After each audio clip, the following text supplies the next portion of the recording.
Doctor Rajendra Barve हे संपूर्ण देशभरामध्ये मानसोपचार तज्ज्ञ म्हणून सुपरिचित आहेत. गेले 25 वर्ष ते मुंबईमध्ये प्रॅक्टिस करत आहेत. त्याचप्रमाणे लोकमान्य टिळक वैद्यकीय महाविद्यालयात प्राध्यापक म्हणून देखील त्यांनी काम केलं आहे. माइंडफुल लाईफ या संस्थेचे ते संस्थापक आहेत. मानसिक आरोग्यावर आणि आनंदावर त्यांनी अनेक पुस्तकं लिहिली आहेत. सवयीचे गुलाम, मनोव्यापार, झटकून टाक जीवा, तुमच्या मनातल्या या विश्वासाकडे क्षणभर निरखून पहा अशी अनेक पुस्तकं त्यांनी लिहिली आहेत. IIT मुंबई सारख्या अनेक संस्थांमध्ये त्यांनी आजवर व्याख्यानं दिली आहेत. डॉक्टर राजेंद्र बर्वे आपणास ऐकण्यास सॅटर्डे क्लबचे तमाम उद्योजक उत्सुक आहेत. सगळ्यांना आधी मुजरा. मला इथे आल्यानंतर सांगण्यात आलं की तुम्हाला फेटा लावणार नाही.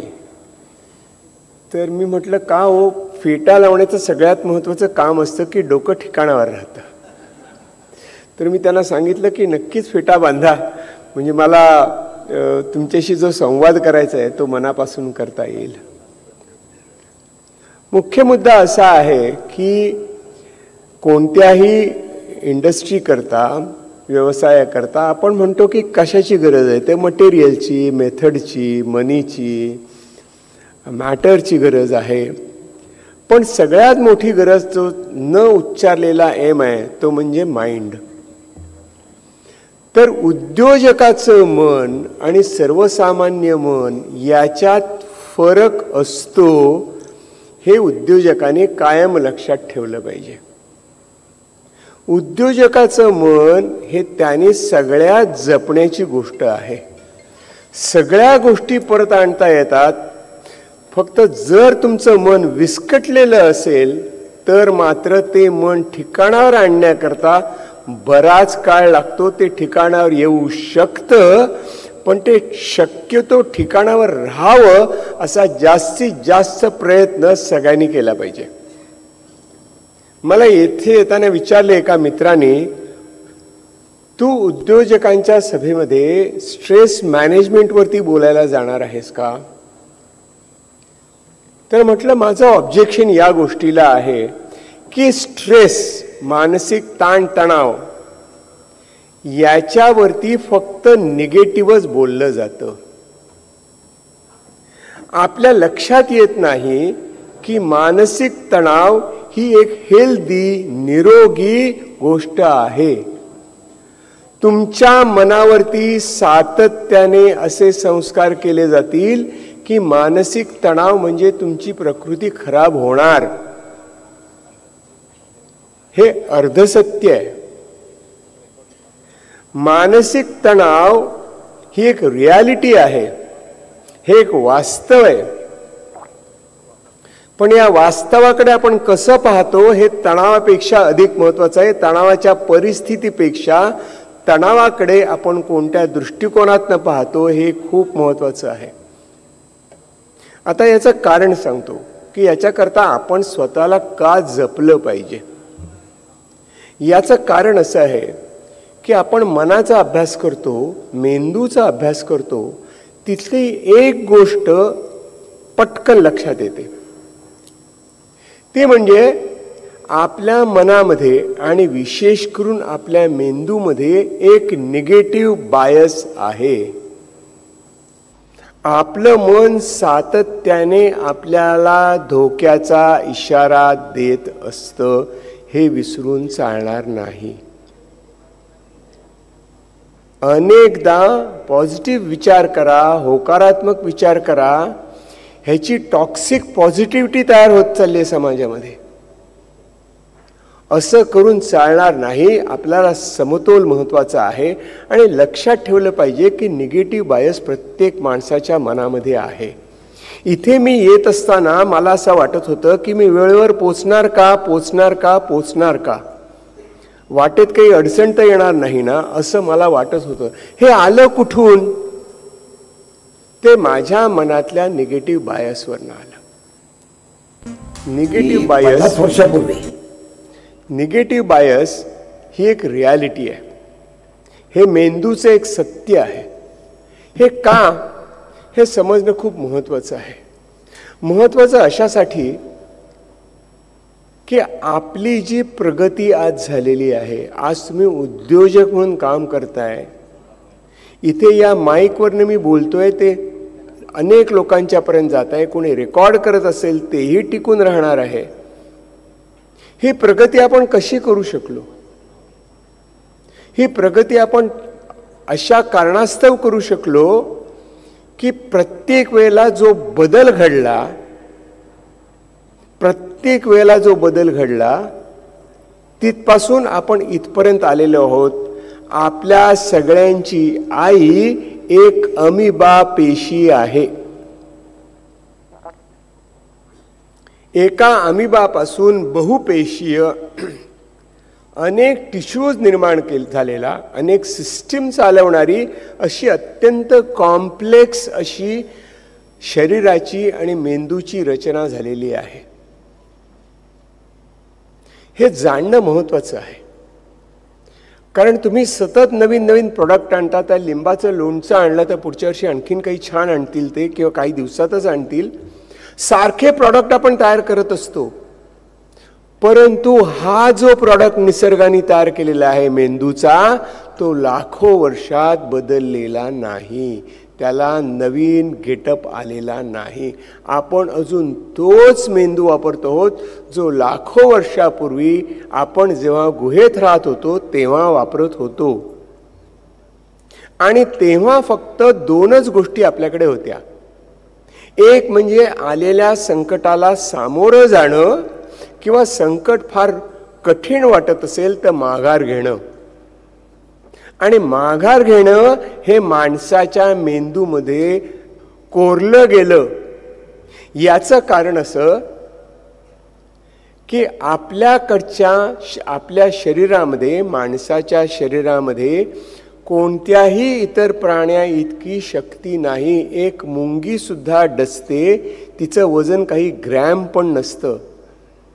पक्षी आकाशात उडतो, माकडं झाडावर चढतात, सिंहाच्या गर्जनेने अख्खं जंगल हादरतं. यातली कोणतीही शारीरिक शक्ती माणसामध्ये नाही. अनेक वर्ष आपण फक्त पळून जाणं एवढंच शिकलो होतो, कारण आपल्याला झाडावरही चढता येत नव्हतं. म्हणून एक निगेटिव्ह बायस आपल्या मेंदूमध्ये तयार झालेला आहे. पण एका क्षणी मित्रहो, एका उद्योजकाने झाडाच्या फांदीपासून भाला तयार केला, दगडाला धार काढली आणि तो सामोरा गेला. पहिला फाईट रिस्पॉन्स निर्माण झाला. तो आद्य उद्योजक आहे की ज्याने भाला निर्माण केला, ज्याने अणुकुचीदार दगड वापरला. म्हणजे मला त्या सावधतेचे माझ्या अंगावर येणारं श्वापद आहे, त्याला न भिडता मी दुरून दगड मारू शकतो, भाला फेकू शकतो. काय डोकं आहे बघा त्या माणसाचं. तो पहिला उद्योजक आहे. आणि नंतर त्यांनी सगळं विकसित केलं. पण त्या उद्योजकाला आज आपण सलाम केला पाहिजे, कारण त्यांनी पहिल्यांदी आपल्या मेंदूचा योग्य वापर केला आणि सांगितलं पळून जायचं नाही तर सामोरं जायचं. आणि सामोरं जाण्याकरता आपल्याकडे अवजार लागतं. आपली ताकद कमी पडते, आपण भेदू शकत नाही. हे वास्तव आहे, हे तू स्वीकार. आणि नवीन असे गोष्टी तयार कर, अवजार तयार कर की ज्याच्या मदतीने तू फाईट करू शकशील, स्वतःचा जीव टिकवू शकशील. लाखो वर्षापूर्वीची ही गोष्ट आहे. आणि तेव्हा जे बीज रोवलं तेच आज मला सगळीकडे दिसतं आहे की माघार घेणं हा पूर्वीच्या माणसाचा स्वभाव होता. भारतात तर तो लाखो वर्ष होता. पण आता बदललेलं आहे. आता आपण आपल्या मनाचे मालक झालेलो आहोत. आपण दुबळे नाही. आपला मेंदू सगळ्यात प्रभावी आहे कोणत्याही प्राण्यापेक्षा, आणि उद्योजकाचा मेंदू विशेष प्रभावी असतो. याची 3 कारणं मी तुम्हाला सांगतो. ही जी 3 कारणं जर तुम्ही तुमच्या मनात ठेवलीत तर तुम्ही सातत्याने काहीतरी शोधत राहाल, आणि ते कसं निर्माण करायचं हेही तुम्हाला सांगतो. 3 गोष्टी. उद्योगाच्या मेंदूमध्ये एक छोटं बाळ असतं, त्याला सातत्याने काहीतरी शोधायचं असतं. बाळ सतत इकडे तिकडे फिरत आपले डोळे फिरून पाहत असतं, कान देऊन ऐकत असतं, स्वतःच्या हिमतीवरती उभं राहून चालायला लागतं. दुसरं कोणीतरी म्हणजे अरे पडशील पडशील पडशील, अरे पडशील पडशील पडशील हे 3 शब्द आयुष्यभर तुम्हाला ऐकावे लागतात. तुला नाही जमणार, मी हात धरतो, तू पुढे चल, मी आहे तुझ्या मागे, इत्यादी इत्यादी. पण या कशाचीही तमा न बाळगता ते बाळ पडलं असेल तर उठून उभं राहतं आणि पुन्हा चालू लागतं. अशी अत्यंत चलाख सत्वरतेने काम करणारं बाळ आपल्या मनात आणि उद्योजकाच्या मनात असतं. हे बाळ थोडंसं हट्टी असतं, थोडंसं स्वार्थी असतं, स्वतःचा विचार करत असतं, पण त्याच्यामध्ये एक नैसर्गिक रेझिलियन्स असतो. म्हणून खाली पडलेलं बाळ पुढे उभं राहून पुन्हा चालायला लागतं, धावायला लागतं, पळायला लागतं, बोलायला लागतं, कारण कोणी शिकवत नाही. हा नैसर्गिक चमत्कार उद्योजकाच्या मेंदूमध्ये, मनामध्ये अधिक तीव्रतेने जिवंत असतो, हे विसरून चालणार नाही. दुसरी गोष्ट, त्याच्या मनात सतत क्युरिओसिटी असते. सतत त्याचं मन चौकस असतं, पाहत असतं की काय करता येणं शक्य आहे, कशा प्रकारे मी हा जुगाड करू शकतो, म्हणजे जुना प्रॉडक्ट अधिक चांगल्या प्रकारे मला मांडता येईल, नवीन काही तयार करता येईल, जे पूर्वी नव्हतं ते तयार करता येईल. त्याच्याकरता ते कसं करायचं. लहान मुलांना आपण दिल्यानंतर गाडी दिली की पहिली मुलं गाडीशी खेळतात आणि मग उघडून बघतात, आणि कोणीतरी त्यांना रागावतं, अरे खेळण्याची गोष्ट आहे, मोडू नकोस, उघडून बघू नकोस. हे जर संस्कार जर आपल्या मनावर झालेले असतील तर त्या सगळ्या आईवडिलांना तुम्ही जाऊन सांगा, आणि तुम्ही लक्षात ठेवा की बाळाने मोटर गाडी उघडून बघितलीच पाहिजे, तरच त्याची क्युरिओसिटी जिवंत राहील. त्याला असं वाटलं पाहिजे की उघडून बघतो काय आहे, आणि काय आहे एवढंच नाही तर मोडलेलं पुन्हा तो जोडण्याचा प्रयत्न करतो आणि काहीतरी नवीन करण्याचा प्रयत्न करतो. साधं सायकलचं टायर असतं, त्याच्यात एक तो तार घालतो आणि घेऊन फिरायला लागतो, जे आपण टायर टाकून दिलेलं असतं. केवढी क्रिएटिव्हिटी आहे. ही क्रिएटिव्हिटी आपल्या मनात असते, प्रत्येक बाळामध्ये असते, आणि ते नुसतं असतं असं नाही, तर ते इनोव्हेट करत असतो. फक्त ती बुद्धी असते असं नाही, तो दृष्टिकोन असतो असं नाही, तर त्यातनं काहीतरी निर्माण करावं, इनोव्हेट करावं असं वाटत असतं. बेबी माइंड, इनोव्हेशन, क्युरिओसिटी आणि इनोव्हेशन या 3 आद्य गोष्टी प्रत्येक उद्योजकामध्ये असतात. त्या त्यांनी जपल्या पाहिजेत आणि त्याचा त्यांनी विकास केला पाहिजे.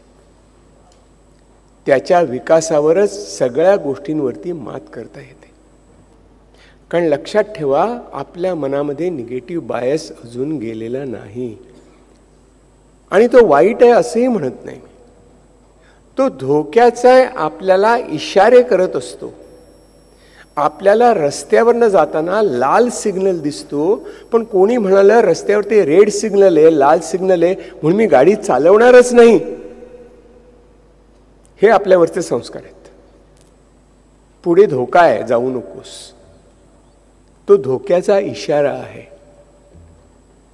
आणि इशाऱ्याने आपण मगाशी जे मी म्हटलं ना, निगेटिव्ह बायस, त्याने आपण सावध होतो. सावध व्हा, ऐका पुढील हाका. ते आपण सावध व्हायचं असतं. आपल्यात भोळेपणा असून चालत नाही. अरे हो जाएगा, टॉक्सिक पॉझिटिव्हिटी नको. सावधगिरी बाळगली पाहिजे. आणि ही सावधगिरी करता अनेक आपल्याला इशारे देणारे लोक असतात. त्यांच्यातलं महत्त्वाचा मुद्दा असतो तो लक्षात घ्यायचा असतो. तो टाळून चालणार नाही, तो घेऊनच पुढे जावं लागतं. कारण हा निगेटिव्ह बायस आपल्याला उपयोगी पडणार आहे, धोक्याचे इशारे देण्याकरता. का होणार नाही, कसं होणार नाही याचा जेव्हा आपण विचार करतो तेव्हा तसं झालं तर काय करायचं याची आपण तजवीजही करू शकतो. हे आपलं इनोव्हेशन आहे. काय चूक घडू शकेल ही क्युरिओसिटी पण आहे. तेव्हा हा जो बायस आपल्या मनात आहे, आणि हा बायस मला सर्वत्र दिसतो, फक्त उद्योजकामध्ये दिसतो असं नाही, विद्यार्थ्यामध्ये दिसतो. UPSC MPSCच्या परीक्षेमध्ये आपल्याला यश मिळालं नाही म्हणून आत्महत्या करणारी मुलं दिसतात. एखादी गोष्ट चालली नाही म्हणून सोडून देणारे लोक असतात. त्यामुळे ही गोष्ट आपण लक्षात ठेवली पाहिजे. आणि ही गोष्ट जर समजून घ्यायची असेल तर मी तुम्हाला एक नवीन गोष्ट सांगणार आहे, ती म्हणजे ताण. हा हेल्दी गोष्ट आहे. याला आम्ही युस्ट्रेस असं म्हणतो.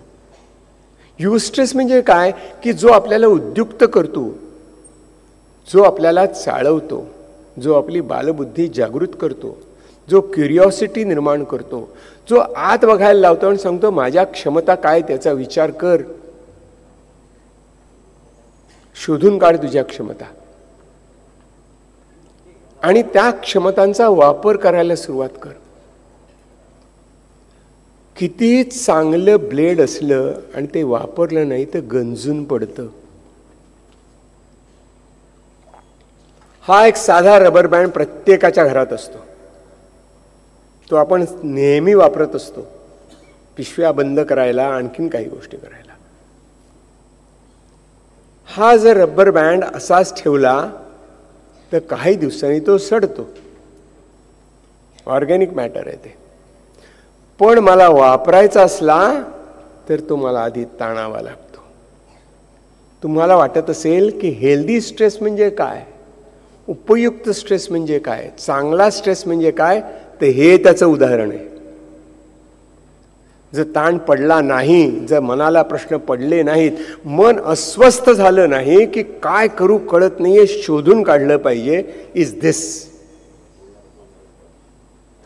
पण आपल्याला सवय नाहीये. आपल्याला सतत वाटतं तुटेल तुटेल तुटेल तुटेल तुटेल. अरे जास्त ताणलं तरच तुटतं ना. त्यामुळे सतत तुमच्या खिशात एक रबर बँड बाळगा. तो आपल्याला खूप काही शिकवतो. ताणल्याशिवाय, युस्ट्रेस घेतल्याशिवाय नवनिर्मिती होऊ शकत नाही.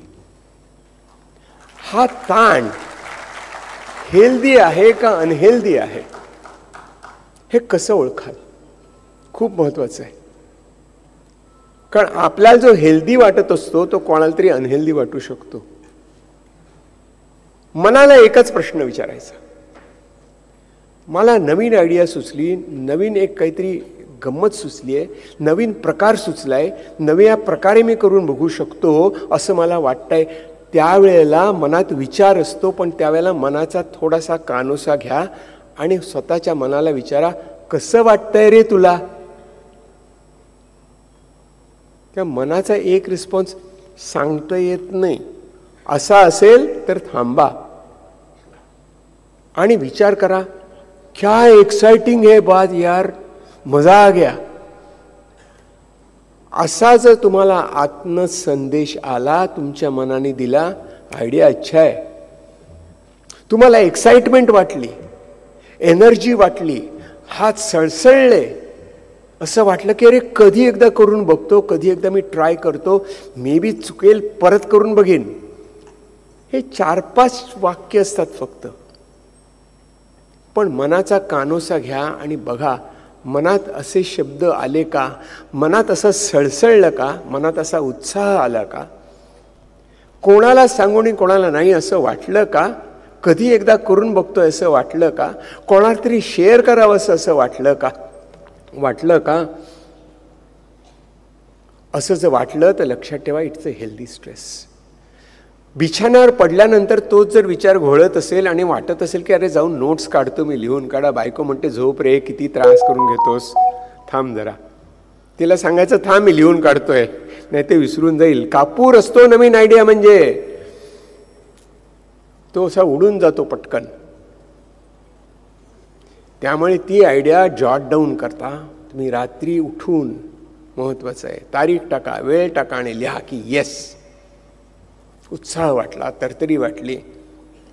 तुम्ही बायकोनी तुम्हाला काहीतरी करून दिलं, तुम्ही काहीतरी आणलं आणि काय मस्त लागतंय यार, लोक म्हणतात काय विशेष काही नाही, तोच वडा आहे, तोच समोसा आहे, तेच काय चिकन लॉलीपॉप आहे, पण आज विशेष लागतंय का? याची मानसिक कारण आहेत.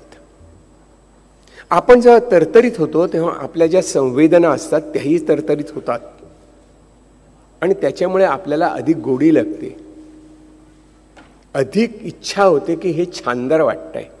हे सगळे मनाने दिलेले कौल आहेत मित्र हो. कौल आपल्या मनोदेवतेला लावायचा, दगडाला नाही लावायची गरज. आपली मनोदेवता आपल्याला सांगत असते you are right on the right track. मनातल्या उत्साहाने आपल्याला त्याचं उत्तर मिळत असतं. पण हे जेव्हा बदलतं, कपाळावर आठ्या पडतात, अस्वस्थ वाटतं, येरझारा घालाव्याशी वाटतात, काय करावं कळत नाही, तेव्हा थांबा आणि 2च मिनिटात तुम्हाला सांगतो की तुमचा जो हा मानसिक बदल होत असतो नकारात्मकतेकडे, तो होतो, तो स्वाभाविक आहे, तो एक नैसर्गिक बायस आहे. जो तुम्हाला थांबवायचं असेल तर 5 मिनिटं फक्त थांबा आणि मी सांगतो तेवढ्या फक्त गोष्टी करा. मित्र हो, तुमची मनस्थिती बदलायची असेल, अशी जर नकारात्मकता मनात भिनली असेल तर उत्तर अगदी सोपं आहे. फक्त 5 श्वास घ्या, फक्त 5 श्वास घ्या. Only 5 breaths. बहिणाबाई म्हणतात एका श्वासाचे अंतर, इतकं सुंदर म्हटलंय त्यांनी, एका श्वासाचे अंतर. मी म्हणतो 5 श्वासाचे अंतर. लक्षात घ्या, आपल्या मनात जेव्हा नकारात्मकता असते तेव्हा आपला मेंदू बरोबर काम करू शकत नाही. तो आदिवासी, तो वनवासी माणसाचा मेंदू होतो. आपल्याला तो तरतरीत करायचा आहे आणि तरतरीत कसा करायचा आहे तर त्या मेंदूला अशा वेळेला प्राणवायूची अधिक गरज लागते आणि त्याच वेळेला आपण मनात तणाव असताना शॅलो ब्रीदिंग करत असतो. क्षणभर थांबा, अंदाज घ्या, श्वास पहा, तुमच्या लक्षात येईल I am breathing shallow. Shallow म्हणजे वरचे वर घेतोय, कारण माझं मन इतकं वेगळं आहे की मी श्वास किती घेतो हे मला कळतही नाही, भानही राहत नाही. पण तुम्ही ठेवा आणि बघा, let me see what my breath says. आणि मग गीताईमधला श्लोक लक्षात ठेवा, उद्धरावा स्वये आत्मा, खचू देऊ नये कधी. आत्माची आपला बंधू, आत्माची रिपू आपला. तो श्वास आपल्याशी वैर करत असतो. शॅलो होऊन थोडा स्वस्थ करा. हलके हलके श्वास घ्या. श्वास घेताना 5 आकडे मोजा आणि श्वास सोडताना 8 आकडे मोजा. Breathe in and breathe out longer and longer. तुम्ही म्हणाल का?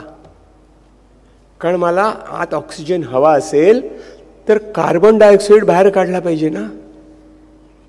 आपल्या छातीत पोकळी निर्माण झाली पाहिजे. जेव्हा ती तुम्ही पोकळी निर्माण करता तेव्हा आपोआप तुम्हाला जास्त श्वास घेता येतो. Breathe in breathe out longer, breathe in breathe out longer, breathe in breathe out longer. अक्षरशः काही सेकंदामध्ये तुमचं मन बदलतं, कारण तुमच्या मेंदूची कामाची पद्धत बदलते. त्याला ऑक्सिजन पुरेसा मिळतो, तो तरतरीत होतो. मनावरती जे मळभ आलेलं असतं, भीतीचं, चिंतेचं, विचारांचं, ते हळूहळू दूर होतं. तुम्हाला 5 श्वासाने काम होत नसेल तर 10 घ्या. श्वासावर GST नाही, कोणीही मेजर करत नाही. सगळ्यांचा श्वास एकच असतो, तो सेक्युलर असतो. हा श्वास तुमच्या मालकीचा आहे. लक्षात ठेवा, युअर क्रिएटिव्हिटी, युअर सस्टेनन्स, तुमचा रेझिलियन्स हे बाहेरनं विकत घेण्याची गोष्ट नाही. घेऊ शकतो, ट्रेनिंग देऊ शकतो. मीच रेझिलियन्सचे वर्कशॉप घेत असतो. पण बी माइंडफुल, जागे व्हा, सजग राहा आपल्या श्वासाकरता, आणि फक्त 5 श्वास घ्या. तुम्हाला तुमचा उद्योजक पुन्हा सापडेल. तो तुमच्याच मनात असतो, कारण त्याच्यावरती काजळी असते चिंतेची. आणि जेव्हा आपण चिंताग्रस्त असतो तेव्हा आपला मेंदू चुकीच्या ठिकाणी काम करत असतो. जेव्हा आपण रिलॅक्स करतो, अधिक चांगल्या प्रकारे श्वास घेतो, तेव्हा हा जो थकलेला मेंदू असतो, ह्याचं मी डिटेल न्यूरोसायन्स सांगत नाही, त्याला ॲमिग्डाला असं म्हणतात, तो जरा शांत होतो आणि प्रीफ्रंटल कॉर्टेक्स जो क्रिएटिव्ह मेंदू आहे त्याच्याकडे आपोआप ऑक्सिजन जातो आणि अधिक चांगला विचार करायला लागतो. तुम्हाला पटत नसेल ना, ते घडी डिटर्जंट बढियल काय म्हणतात, फिर अनुभव घ्या आणि मग सांगा. मला ते जाहिरातीची नेहमी आठवण येते की प्रत्यक्ष अनुभव घ्या आणि पहा. आपल्याकडे वेळ असतं तर तुमच्याकडे मी करून घेतलं असतं, पण मला फक्त तुम्हाला हे सांगायचं आहे की this is the way we can do it. आणि हे जर तुम्ही केलं तर तुमचं मन तरतरीत होईल आणि तुम्हाला वाटेल मी करू शकतो. ही क्रिएटिव्हिटी प्रत्येक अजून एक मुद्दा मांडायचा आहे मला. ही क्रिएटिव्हिटी प्रत्येक माणसाच्या मनात असते. जपानला मी एका स्कॉलरशिपवर गेलो होतो टोयोटा कंपनीच्या. तिथे माझा पहिला लेसन काय होता, आपल्या सगळ्यांना मास्लोज ट्रायंगल माहिती आहे मोटिवेशनचा, की माणूस कशाकरता काम करतो, तर खाण्यापिण्याकरता करतो, शिक्षणाकरता करतो, स्वतःचं काही करण्याकरता, रिलेशनशिप करता, सेल्फ एस्टीम वाढवतो, शिक्षण घेतो, आणि मग सेल्फ ॲक्च्युअलायझेशन म्हणजे स्वतःचं काहीतरी करत असतो. हे स्वतःचं काहीतरी करत असलं ना, त्या मॅस्लोनी एक गडबड केली. त्यांनी ते सगळ्यात वरती ठेवलं. आपल्याला वाटतं की हे सगळं झाल्यानंतर करायचं. त्यांनी याला छेद दिला उभा, आणि त्यांनी सांगितलं ज्याच्या पोटात भूक असते त्याच्या डोक्यातही नवीन विचार असतात. सगळी आपली इच्छा पूर्ण झाल्यानंतर मग आपण या गोष्टीचा विचार करायला लागू, ऐसा नाही होत आहे. मनातलं ते बाळ नवीन शोधणारं सतत जागृत असतं. दिस इज सेल्फ क्रिएटिव्हिटी, सेल्फ ॲक्च्युअलायझेशन. ते प्रत्येक क्षणी तुमच्या मनात असतं, आणि that is your greatest motivation, की माझ्यातल्या सगळ्या क्षमता, माझी सगळी बुद्धी, माझा सगळा अनुभव मला प्रत्यक्षात प्रॉडक्ट म्हणून समोर आणायचा आहे. प्रोसेसचं मला रिऑर्गनाईज करायचं आहे, रिइंजिनिअरिंग करायचं आहे. ही शक्ती, ही क्षमता प्रत्येक माणसामध्ये असते, आणि उद्योजकाचा उजवा मेंदू जास्त तयार असतो, कारण तो जास्त क्रिएटिव्ह असतो. तर या तुमच्या सगळ्या या प्रयत्नांना खूप चांगलं यश मिळणार आहे. भिडे काकांचे तुम्हाला भरपूर आशीर्वाद लाभलेले आहेत, आणि अत्यंत चांगले उद्योजक आज महाराष्ट्रात मिळत आहे. Make in India, make in Maharashtra, make in Thane, आणि सगळ्यात महत्त्वाचं make in your on mind. Make in mind, can't forget that. या मनाचा मी गेली अनेक वर्ष अभ्यास करतोय. वेगळ्या ठिकाणी मला विचारणा होते, देशी परदेशी. पण जेव्हा कर्णिक आले आणि म्हणाले आमचे उद्योजक आहेत, पुष्कळ लोक आहेत, तुम्ही याल का? म्हटलं का येऊ नये, माझी माणसं आहेत, माझे उद्योजक आहेत. थांबतो.